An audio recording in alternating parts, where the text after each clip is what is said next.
There are an awful lot of people to thank for the success of Salvage Hunters. They say all good things must come to an end, and the next series of Salvage Hunters, which we shot last year and airs in the autumn, is my last. For years, Salvage Hunters has captivated viewers with its charm, craftsmanship, and the sharp eye of Drew Pritchard. But behind the laughter, long drives, and dusty warehouses, tensions have simmered beneath the surface.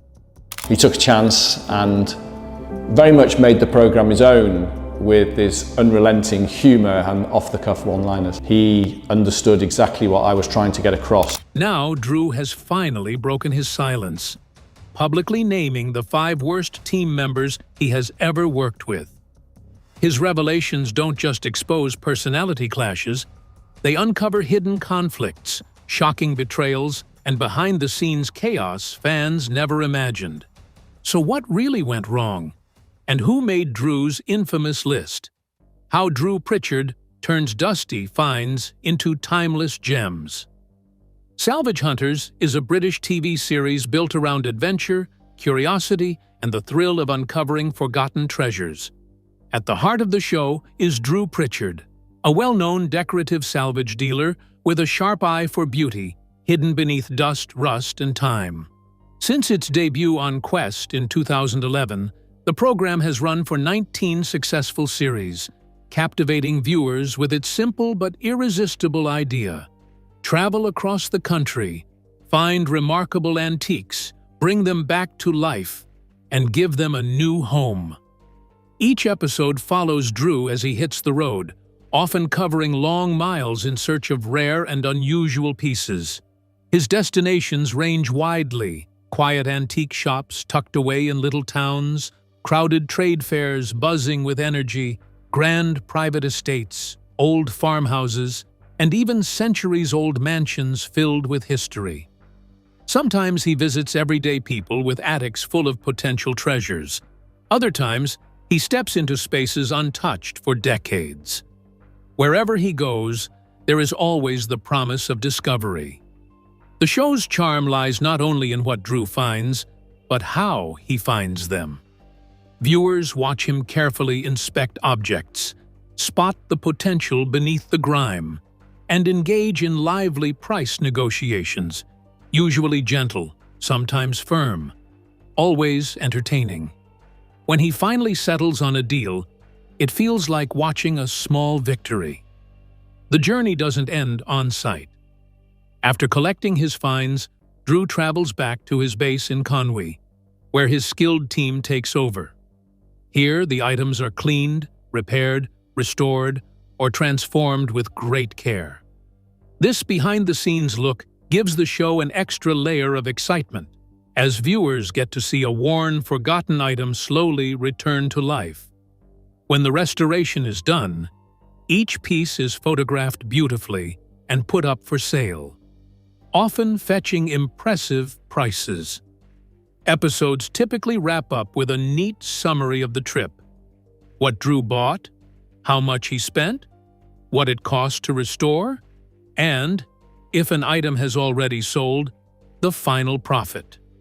This clear breakdown gives the show a satisfying sense of closure and shows viewers exactly how the salvage business works from start to finish. Although Salvage Hunters is a deeply British show at its core, Drew's hunt for treasures has taken him far beyond the UK.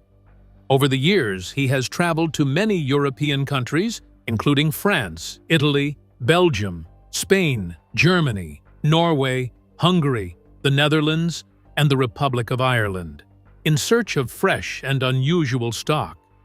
These abroad trips introduce new cultures, stunning old buildings, and fascinating pieces you wouldn't normally find in Britain. Adding warmth and personality to every episode is the narration by Ralph Ineson, whose voice gives the program a calm, steady rhythm. Together with Drew's witty remarks, the restoration team's expertise, and the endless parade of quirky objects, Salvage Hunters becomes more than a show.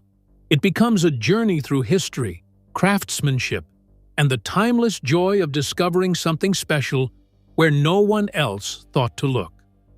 So, Whose name comes first on Drew's list? Why is he one of the worst members? Was it his fault? What impact did he have on Salvage Hunters? Let's find out. Craig Hughes. Craig, a proud Mancunian and one of Britain's most respected master restorers, has spent an incredible 35 years breathing life back into forgotten treasures.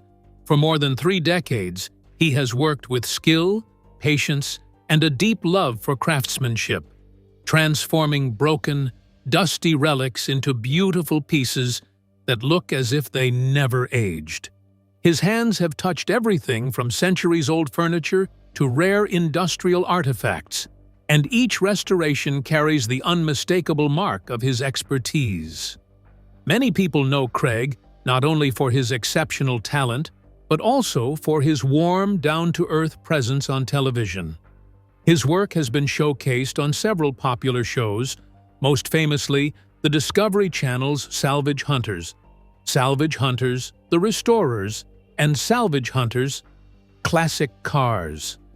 Week after week, viewers watched him take on some of Drew Pritchard's most unusual and challenging finds, pieces that looked beyond saving, objects most people would walk past without a second thought. Yet Craig approached each one with curiosity and determination. What made him so captivating to watch was his ability to step into the workshop, examine a tired old item, and immediately see its hidden potential. Where others saw rot, rust, or ruin, Craig saw possibility. Some restorations pushed him to the edge, testing both his patience and his skills, but he often managed to create what felt like small miracles. A warped tabletop would return to perfect form. A broken mechanism would come alive again, and a neglected antique would regain its dignity. Through it all, Craig worked with a quiet confidence, never afraid of a difficult job, always ready for the next challenge. But in 2023, Craig's life took an unexpected and frightening turn. Within the same year, he suffered 2 major heart attacks, shaking not only his health, but the rhythm of the life he had lived for so long. These events forced him to step back, slow down, and confront the reality that even the strongest craftsmen sometimes need time to rebuild themselves. Recovery has been slow and demanding, a journey requiring patience in a way very different from the patience used in his workshop. As much as he loves restoring old pieces, he knows that healing his own heart must come first. After careful thought, and surely a heavy heart, Craig made the difficult decision not to return to his restoration work for now. It is not a goodbye, but rather a pause, a necessary break to focus on strength, stability, and long-term well-being. He has decided to reassess his health in 2026, giving himself space to heal fully before deciding on his next steps. Even while he is away from the cameras and workshop benches, his influence remains. Fans, fellow craftsmen, and viewers continue to admire the legacy he built. Decades of dedication, artistry, and a genuine love for giving old objects new life. Craig's story is not just about restoration. It is about resilience. And just like the antiques he has restored with such care, he too is on his own journey of recovery, with the hope of returning renewed when the time is right. Who else was able to make it to Drew's list of worst members? Why did this member leave? Let's delve into the details of the man who left after 11 years. John T.T.'s emotional exit. John T.T. has always been more than just a supporting face on Salvage Hunters. He has been the steady engine that kept the entire journey running smoothly. For over a decade, T wasn't simply part of the team. He was the man who helped shape the show's identity. At 53, and from the very first episode, he stood shoulder to shoulder with Drew Pritchard, driving him across the country on long treasure hunting trips, helping him haul heavy finds into the truck, and quietly becoming one of the most indispensable pillars of the beloved series. T wasn't just Drew's assistant. He was the warm, calm, and humorous presence who balanced Drew's intense passion for antiques, making every adventure feel genuine and fun. From long drives to dusty barns, his companionship enriched the show, adding laughter and comfort. After 11 years of dedication, T announced his departure in a heartfelt clip, surprising fans. With honesty and humility, he explained that he simply felt it was the right time to move on. His exit was free of drama or mystery, just a sincere conclusion to a remarkable chapter in his life. In the clip, he reflected fondly on the journey. "I've been lucky enough over the years to work with some amazing crew, visited some stunning locations, and filmed with some lovely people." His gratitude was genuine, his tone gentle. Then, in classic T fashion, he signed off with a mixture of charm and humor. "So thank you all for watching. Au revoir. But remember, we'll always have Patina Turner." A light, playful nod to the show's world, and a perfect final wink to fans who adored his dry wit. But the announcement hit like a bolt from the blue. Salvage Hunters fans across the country were left reeling, scrolling back to replay the clip just to be sure they'd heard him correctly. After all, T had become part of the show's heartbeat. Imagining Drew without him felt almost unthinkable. Social media quickly filled with shock, sadness, and messages of appreciation for the man who had quietly become a star in his own right.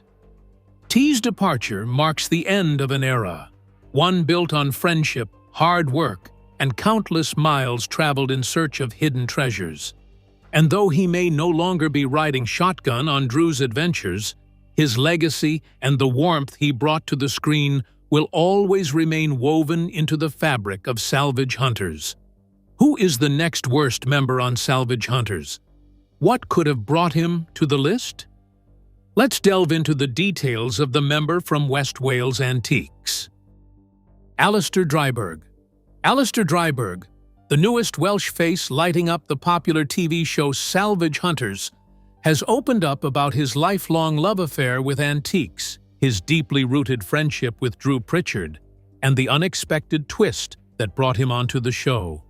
Though he may now be recognized as one of the standout personalities in the series, Alistair's journey began far from the cameras, on quiet rural roads, delivering letters as a postman and nurturing a passion he never imagined would one day transform his life. For years, antiques were simply a dabble, a hobby Alistair pursued with curiosity and an eye for hidden value. While most people finished their postal shift and went home to rest, he spent his free hours hunting for old treasures, negotiating deals, reselling finds, and learning the rhythms of the trade, one object at a time. What began as a side hustle steadily grew into something bigger, louder, and more promising. Almost 20 years ago, he finally reached the turning point. He hung up his postman's bag for good and plunged fully into the world of antiques. His early days as a full-time dealer were humble, but filled with determination. He traveled from fair to fair across Wales, setting up stalls, meeting seasoned collectors, and building a name for himself. Those experiences eventually gave birth to his own shop, West Wales Antiques, nestled in Capel Bangor, near Aberystwyth. The store quickly became a local favorite, a place where every shelf told a story, and every item carried a whisper from the past. Yet, Alistair had no idea his biggest breakthrough was still ahead. When the pandemic hit and the world seemed to stop, Alistair chose not to stand still. Locked out of fairs and unable to open his shop as usual, he turned to the only space left, his own back garden. Armed with a phone, a bit of humor, and an endless supply of vintage curiosities, he began hosting Sunday sales live on Facebook and Instagram. What started as a creative attempt to keep his business alive soon became an online sensation.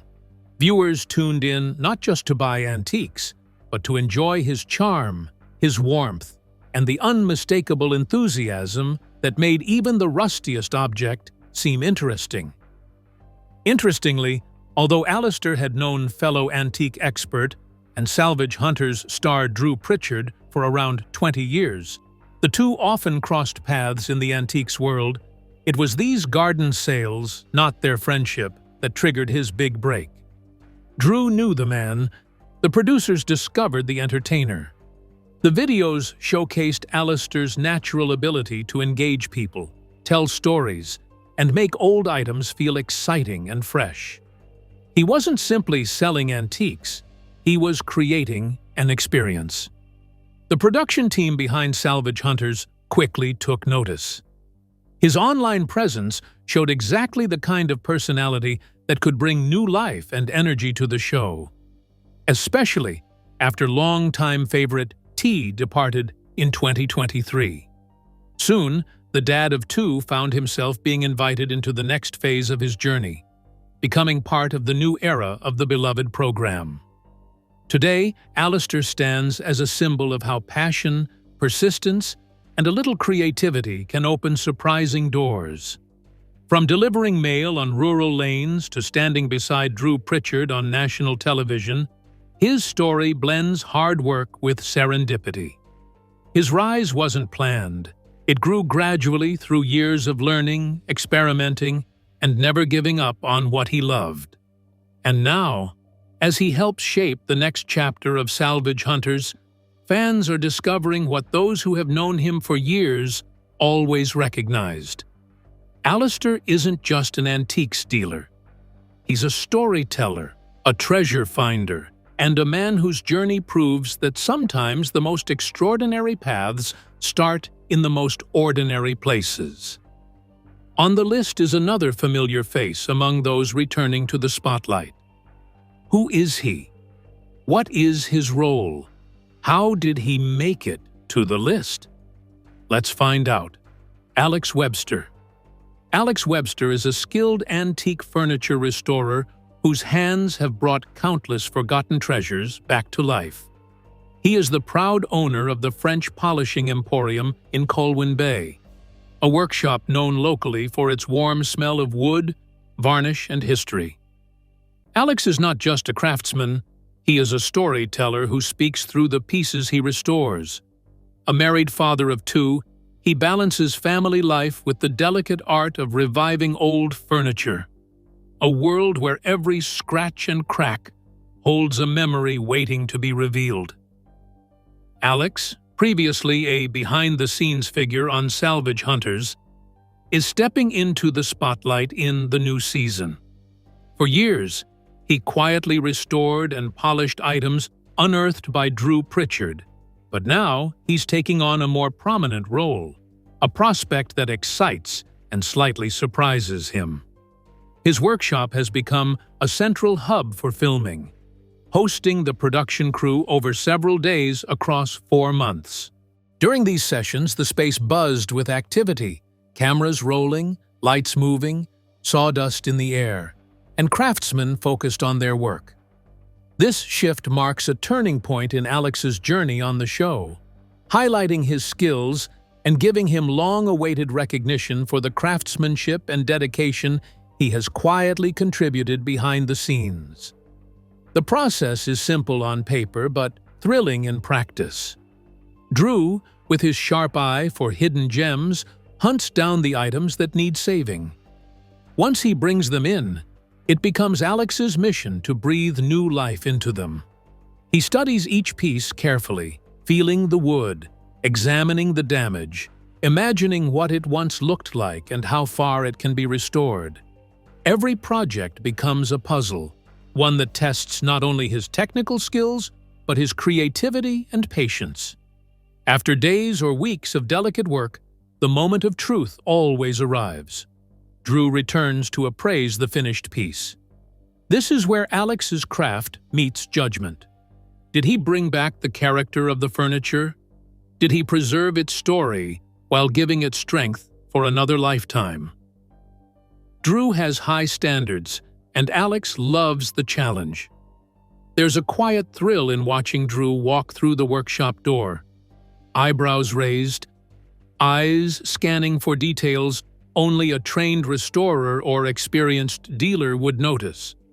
Alex's journey, from a student at Isgol Arias in Colwyn Bay to a respected expert featured on an internationally viewed program, is one he doesn't take lightly. His roots are humble, his passion genuine. What excites him most about the expanded role is not fame or recognition, but the opportunity to share his craft with a wider audience. To him, restoring furniture isn't about polishing wood. It's about rescuing history, preserving stories, and showing people how old objects can be given a new purpose.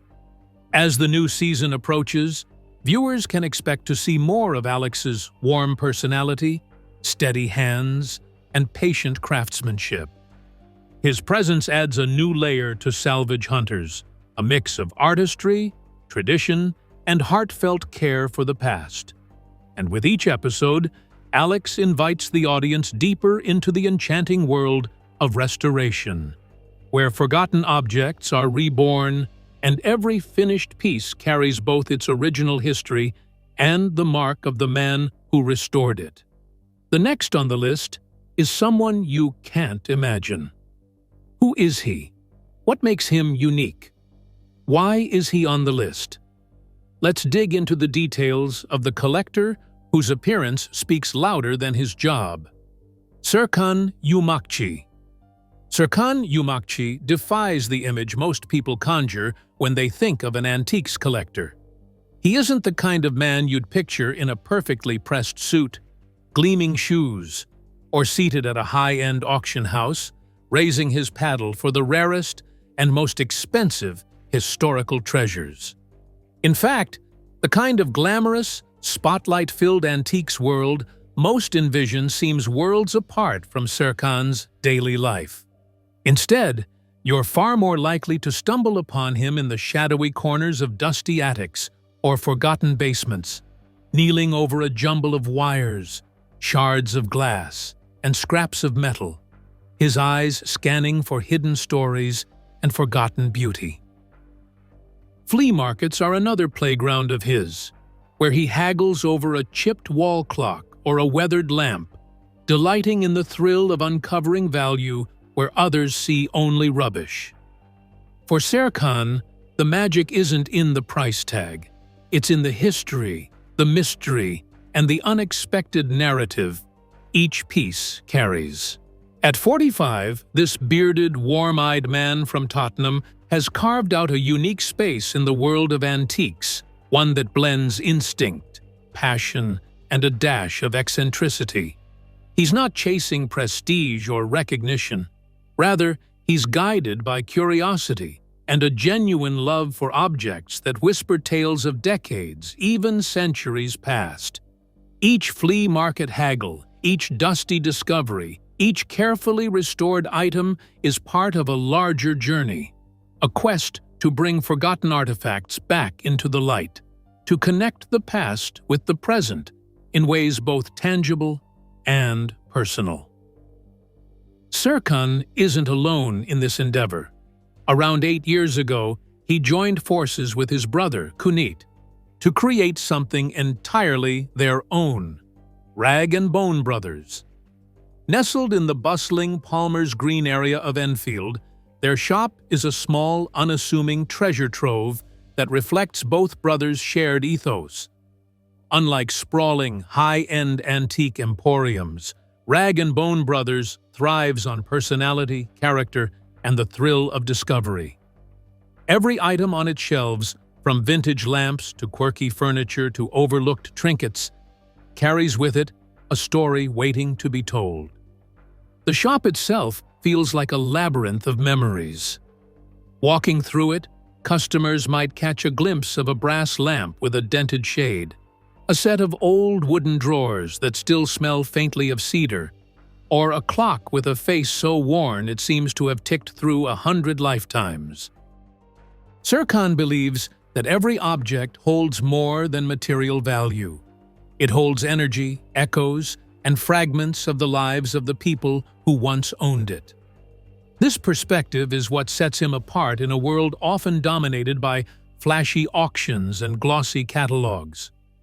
Siran's approach is hands-on, instinctive, and sometimes even messy, but always deeply respectful of the items he handles. He doesn't simply collect. He curates, restores, and breathes new life into objects that might otherwise have been lost to time. For him, the beauty of antiques is not just in their age or rarity, but in their ability to spark wonder, provoke curiosity, and connect people to history in a way that feels immediate and intimate. Rag and Bone Brothers, as modest as it may appear, embodies this philosophy perfectly. It's not just a shop. It's a haven for the curious, the nostalgic, and the adventurous. Siran's love for rummaging through forgotten corners, discovering overlooked gems, and transforming them into cherished keepsakes is at the very heart of it. And while he may not fit the conventional mold of an antiques collector, it's precisely this unconventional approach, coupled with relentless passion, that makes Siran Yumaki one of the most intriguing figures in the antiques world today. In a market often obsessed with status and price, Siran is a reminder that antiques are about more than money. They're about stories, character, and the quiet joy of rediscovery. And as he continues to explore attics, flea markets, and forgotten basements, it's clear that his journey is far from ordinary, and the treasures he uncovers are as much about him as they are about the objects themselves. How did Drew's journey begin? What prompted him to treat the path he chose? Let's delve into Drew's entry into the antiques world, where butterflies led the way. At 16, having left school, he embarked on a 7-year journey that would shape the course of his life. He became an apprentice in the art of stained glass restoration and conservation, a trade that carried him through the halls of national monuments, the quiet sanctuaries of historic churches, and the intimate spaces of private homes. It was a path that demanded patience, precision, and a keen eye. And it offered something even more valuable, an initiation into the world of antiques, a world that would captivate him for the rest of his life. From the very first day in 1986, Drew felt that he had stumbled into something extraordinary. A van, its side boldly marked with the words "Architectural Antiques," pulled up outside the workshop. Its cargo was a trove of wonders, intricately carved doors, majestic fireplaces, and, most arresting of all, a stained glass panel depicting delicate butterflies flitting between branches. In that moment, an almost magical certainty washed over him. This was exactly where he was meant to be. That feeling of belonging, the sense of having stepped into his future, would guide him in the years ahead. The workshop became more than a workplace. It became a portal. Dealers, architects, interior designers, and fellow restorers frequented the space, each bringing stories, expertise, and connections.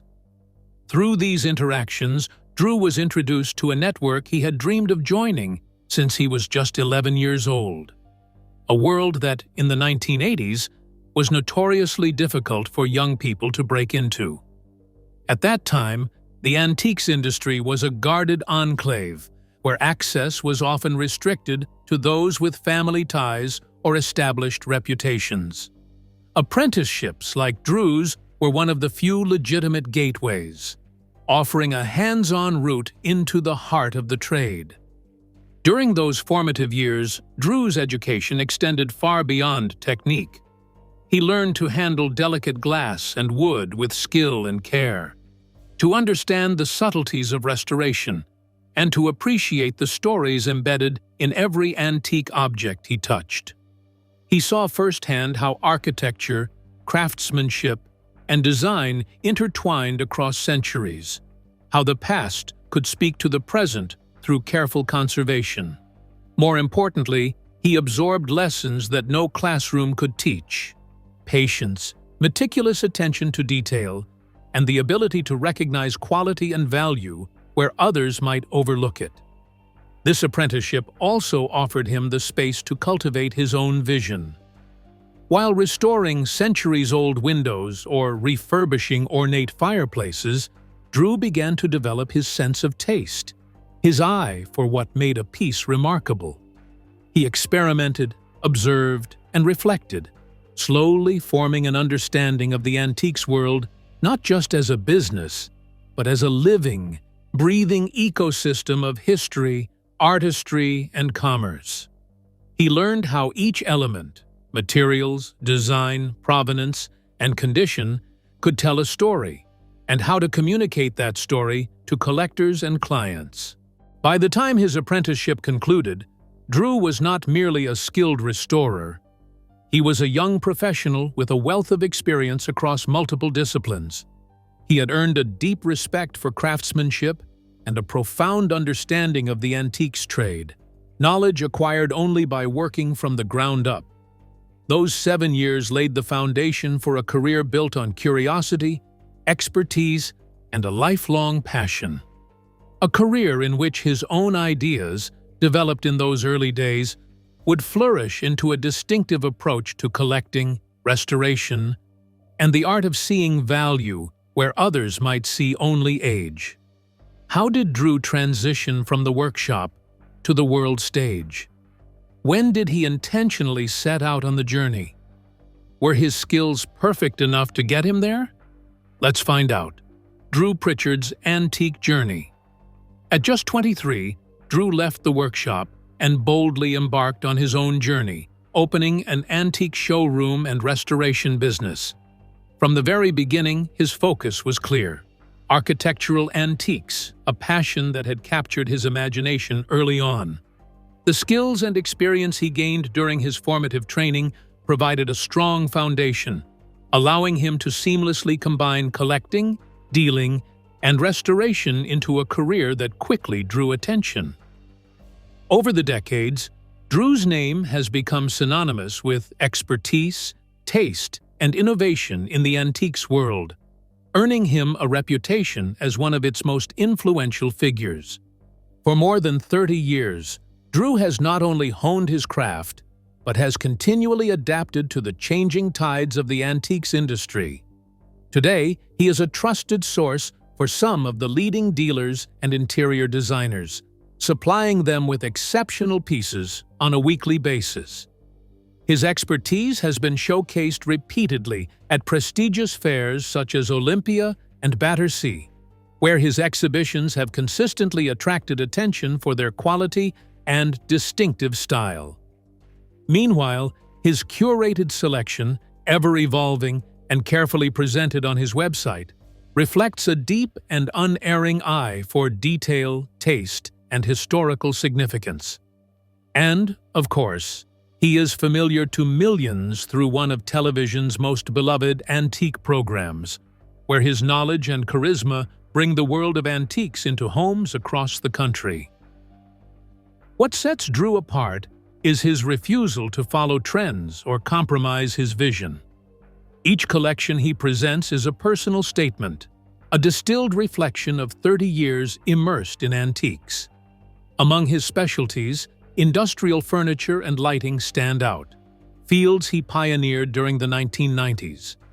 Drew helped define and popularize this genre, turning it from a niche interest into a lasting and respected part of the antiques landscape. His selections are as diverse as they are remarkable: fine 18th and 19th century furniture, folk art, showman and outsider artworks, eclectic lighting, upholstery, textiles, and architectural pieces that tell stories of bygone eras. Garden furniture and statuary, vintage motoring memorabilia, and musical instruments all find a place in his carefully chosen offerings, creating a collection that is as rich and varied as it is meticulously curated. Every piece in Drew's collection carries the weight of history and the touch of his discerning eye. The combination of beauty, rarity, and craftsmanship speaks to both seasoned collectors and those discovering antiques for the first time. Whether a visitor is seeking a statement piece for an interior project, a unique item to enhance a garden, or simply the thrill of discovering something extraordinary, Drew's showroom and curated collections offer an experience that is both educational and inspiring. In essence, his work captures the passion, dedication, and curiosity that have defined a remarkable career, making Drew not just a dealer, but a true guardian and innovator in the world of antiques. So, what do you think about these worst members of Salvage Hunters? Are they really that bad? We would love to hear your thoughts in the comments below. Don't forget to like and subscribe.